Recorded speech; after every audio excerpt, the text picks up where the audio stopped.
Allahabad high court की तरफ से आरओ यारो की एक बड़ी भर्ती आगामी समय में आपको देखने को मिलने जा रही है, जिस संबंध में इस वीडियो के माध्यम से मैं कुछ आपको इन्फॉर्मेशन साझा करने जा रहा हूं। स्वागत है आप सबका। मैं हूं अतुल तिवारी और आप देख रहे हैं गाइडेड यूट्यूब चैनल।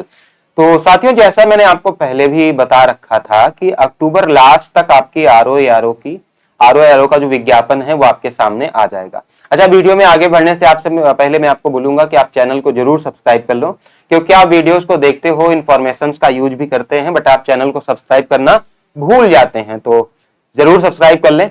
साथियों, जैसा मैंने आपसे कहा था कि आरओ यारो का जो विज्ञापन है वो अक्टूबर लास्ट तक आपके सामने आ जाएगा। तो आज 12 अक्टूबर है, तो आवश्यक था कि मैं आपको उसकी लेटेस्ट अपडेट, करंट स्टेटस में आपको बता सकूं कि अभी भर्ती की क्या पोजीशन है। पहला अपडेट यह है साथियों, एपीएस और पीएस की पोस्ट को लेकर कि इनमें क्या कुछ विवाद चल रहा था, जिसके संबंध में आपको मैं बता दूं कि जैसे एपीएस की जो पोस्ट है साथियों वो 4800 ग्रेड पे की है और पीएस की जो पोस्ट है वो 5400 ग्रेड पे की है। पीएस की जो पोस्ट है वो डायरेक्टली नहीं आती, बल्कि एपीएस की आती है और एपीएस की 5 सालों के अनुभव के बाद आपको 5400 ग्रेड पे में रखा जाता है। यानी आपकी सैलरी और ग्रेड पे क्या हो जाता है, वो बदल जाता है। अब नौकरी मिलने से पहले तो वो लगता है कि बस नौकरी मिल जाए, लेकिन नौकरी मिलने के बाद grade pay, salary, work life balance, ये तमाम चीजें आपके आड़े आ जाती हैं। तो इनको लेकर इलाहाबाद हाईकोर्ट के अंदर कुछ विवाद था कर्मचारियों में, अधिकारियों में। तो फिलहाल इस विवाद को समाप्त किया गया है और अपडेट यह है कि एपीएस की वैकेंसी जब नहीं आएंगी, यानी अब 4800 ग्रेड की वैकेंसीज ना आकर सीधे सीधे आपकी पीएस की वैकेंसीज आएंगी, यानी इस 5 साल के गैप को खत्म किया जा रहा है, सीधे पीएस पर आपको ज्वाइन कराया जाएगा, यानी अब सीधे 5400 की वैकेंसीज आने वाली है। हाँ, लेकिन इसमें एक बात और मैं आपको ये बता दूं कि जैसे एपीएस की जो शॉर्ट हैंड स्पीड लगभग थी, उससे ज्यादा पीएस की शॉर्ट हैंड स्पीड होगी, ये भी आप मानकर चलें, क्योंकि अगर आपको 5 साल का अनुभव वो कम कर रहे हैं तो आपसे ज्यादा स्पीड की भी अपेक्षा करेंगे। तो आप अपनी अगर शॉर्ट हैंड आप सीख रहे हैं तो जितनी स्पीड में आप सीखते हैं, शॉर्ट हैंड स्पीड को थोड़ा इंक्रीज करिए। क्यों? क्योंकि अगर ये 4800 से 5400 हो रहा है, जो कि 100% सत्य खबर है कि ये हो चुका है, ठीक है, ये हो चुका है, पीएस की ही वैकेंसी आएंगी, एपीएस की नहीं आएंगी। तो अपनी शॉर्ट हैंड स्पीड को सबसे पहले बढ़ाइए, क्योंकि पीएस की वैकेंसी अगर आएंगे तो वो जो ज्यादा शॉर्ट हैंड स्पीड की डिमांड आपसे करेंगे। एपीएस के करीब लगभग 155 से 160 पद हैं जो कि आपके आने हैं। अब देखना दिलचस्प होगा कि कितनी पदों पर ये वैकेंसीज निकालते हैं। तो एपीएस का ये मामला सॉल्व हो गया, लेकिन ये मामला साथियों सिर्फ मीटिंग से नहीं सॉल्व होगा, बल्कि इसमें बहुत सारी कागजी कार्यवाही भी करनी पड़ेगी, ग्रेड पे चेंज करना होगा, रिक्रूटमेंट रूल्स चेंज करने होंगे, तो उसमें हो सकता है थोड़ा समय लगे। दूसरा, आरओ की भर्ती कब आएगी? देखिए, हाईकोर्ट पहली बात तो एक स्वतंत्र इकाई है कि इस पर किसी भी तरह का कोई दबाव कार्य नहीं करता। अगर हाईकोर्ट ने एपीएस की वैकेंसीज को पीएस में चेंज कर दिया है, जो कि तय है, तो इसकी कागजी कार्यवाही में समय लगेगा भाई, सीधे तो ऐसे कर नहीं सकते। तो फिर ऐसा होगा कि अगर, मेरी बात ध्यान से सुनिएगा, आरओ का विज्ञापन लगभग तैयार है, उसको आना ही है, केवल एक साइन हो जाए वो आ जाएगी, है ना। साइन किस चीज की? वो भी निकालने की, हाँ, वैकेंसी रिलीज करने की साइन हो जाए कि हाँ रिलीज करिए, अंतिम अनुमति जिसको कह सकते हैं कि हाँ अब फाइनल हो गया, वो होना बाकी है। जिस दिन हो जाएगा उस दिन विज्ञापन आ जाएगा और लास्ट अक्टूबर तक इसके चांसेस हैं।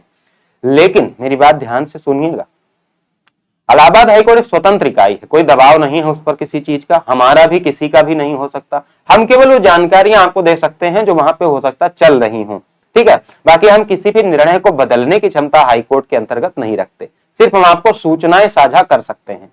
अब देखो, ऑफिस पॉलिटिक्स सब जानते हैं और वो पूरी एक प्रांगण है, पूरा परिसर है। अगर हाईकोर्ट को लगता है कि पीएस की, आरओ की और एआरओ की तीनों वैकेंसी साथ में देनी है, अगर साथ में देनी है तो फिर इसमें लगभग अब यहां से, आज से लगभग 1 से 2 माह का भी समय लग सकता है। मेरी बात ध्यान से सुनिएगा, वीडियो स्किप नहीं करना। अगर पीएस, आरओ की तीनों की साथ में देनी होगी तो, क्योंकि फिर पीएस की कागजी कार्यवाही में बदलाव करने में चेंज होगा। मैंने कहा recruitment rules, grade pay, salary, वो सारे चेंज करने पड़ेंगे, प्रमोशन हटाने पड़ेंगे, तो उसमें समय लगेगा। वो कोई गुड्डे गुड़िया खेल नहीं जो 2 दिन में हो जाए, उसमें समय लगेगा। अगर हाईकोर्ट ये निर्णय करता है कि आरओ पीएस तीनों साथ में आएंगे, तो फिर आज से इसमें 1 से 2 माह का भी समय लगता है। लेकिन ये हाईकोर्ट है, बड़ा अनएक्सपेक्टेड चीज कर सकता है। मैं आपको बता दूं कि अगर उसने ऐसा नहीं किया और अगर ये सोचा कि चलो एपीएस के हम लोग अलग से निकाल देंगे, आरओ के एक निकाल देते हैं, ऐसा हो भी सकता है। एक बार हुआ भी है, आरओ की वैकेंसीज बात अलग से आई थी, हिंदी के आरओ के अलग से आई थी, ऐसा हो चुका है। अगर ऐसा हुआ तो आपका जो विज्ञापन है वो लास्ट अक्टूबर तक आरओ का आ जाना चाहिए। लास्ट अक्टूबर या जो नवंबर का फर्स्ट वीक है उसके अंतर्गत ही आपका आरओ का विज्ञापन आ जाना चाहिए। मैंने बोला कब, जब वो तीनों को अलग अलग ला सकता है तो। लेकिन अगर उन्होंने निर्णय किया कि तीनों को साथ मिलाना है, फिर उसमें 1 से 2 माह का समय लग जाएगा। अब हम क्या करें, हमारे हाथ में, मैं सच बताऊं तो अभी केवल और केवल स्टडी करना है। वो हाई कोर्ट है, वो अनएक्सपेक्टेड है, कोई दबाव उस पर कार्य नहीं करता, कोई आदेश नहीं दे सकता उसको, वो अपना निजी निर्णय होगा। हम केवल आपको सूचनाएं साझा कर सकते हैं। तो मेरा आपसे कहना है कि अभी अंतिम निर्णय आयोग उसको हाई कोर्ट को ही करना है कि कौन सी वैकेंसी निकालनी है या रिलीज करनी है या तीनों को साथ में रिलीज करना है। ठीक है, तो ये आज की लेटेस्ट अपडेट है। अभी बात यह है कि 320 के करीब आरओ के पद थे लगभग 1 से 2 माह के पहले, और एपीएस के लगभग 155 से 60 पद थे, 160 पद। अब अगर कोई प्रमोशन होता है तो ये पद बढ़ भी सकते हैं, ये पद भी बढ़ सकते हैं, दोनों बढ़ा के भी ला सकते हैं। अगर नहीं हुआ तो उसमें इतनी ही संख्या रहने वाली है। तो आप अगर हाईकोर्ट की तैयारी कर रहे हैं या सूचनाएं चाहते हैं तो आप गाइडर अतुल चैनल को, टेलीग्राम चैनल को भी ज्वाइन कर लें, क्योंकि आने वाले समय में आपके लिए बहुत मददगार होगी। हम क्या करें साथियों, अभी हमारे हाथों में क्या है। तो अगर आप हाईकोर्ट की तैयारी का सपना देखे हैं तो मैं ये कहूंगा कि आप रिस्क ना लेकर तैयारी प्रारंभ करें। ये पूरा का पूरा सिलेबस आपके सामने लिख रखा है। जिन 200 अंकों का पेपर होता है उसका डिटेल्ड एनालिसिस आपके सामने लिख रखा है, किस टॉपिक से कितने क्वेश्चन आते हैं। टेलीग्राम चैनल का एड्रेस आपको दिया गया है जहां हम तैयारी कर रहे हैं, है ना। 14 अक्टूबर से आपकी आरओ की क्लासेस भी आएंगे जिसमें मैथ्स वगैरह भी मैं पढ़ाने चल रहा हूं, ताकि अगर हाईकोर्ट ऐसा कोई निर्णय करता है तो हम अपनी प्रिपरेशन को तैयार करें। मैं पुनः कह रहा हूं कि कोई भी बात कहने या जानने से पहले आप ये जरूर सोच लें कि हम केवल और केवल सूचनाएं साझा कर सकते हैं। तीनों को साथ में देना या अलग देना ये पूर्णतः हाई कोर्ट के ऊपर निर्भर है साथियों, और इसमें किसी भी का कोई दबाव नहीं है। कोई भी चैनल वाला, कोई भी टीचर कुछ बता नहीं सकता, यही बता सकता है। क्यों? क्योंकि ये अंतिम निर्णय उनका ही है। तो उम्मीद है आपको ये बात समझ में आई होगी कि अभी फाइनली उनको ही निर्णय करना है क्या होगा। अगर निर्णय उन्होंने हमारे पक्ष में किया तो वैकेंसी जल्दी देखने को मिल जाएंगी, वरना उस बदलाव को करने में जितना समय लगेगा वही उतना समय उसमें और लगना है।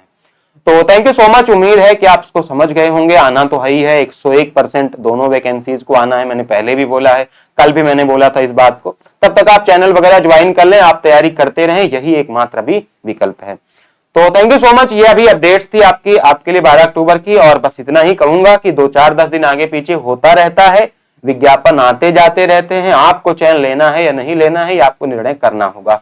आप विज्ञापन आने में 1% का भी भ्रम ना रखें। 101% में ये कह रहा हूं कि विज्ञापन आएगा, 100% आएगा। ठीक है, तो थैंक यू सो मच।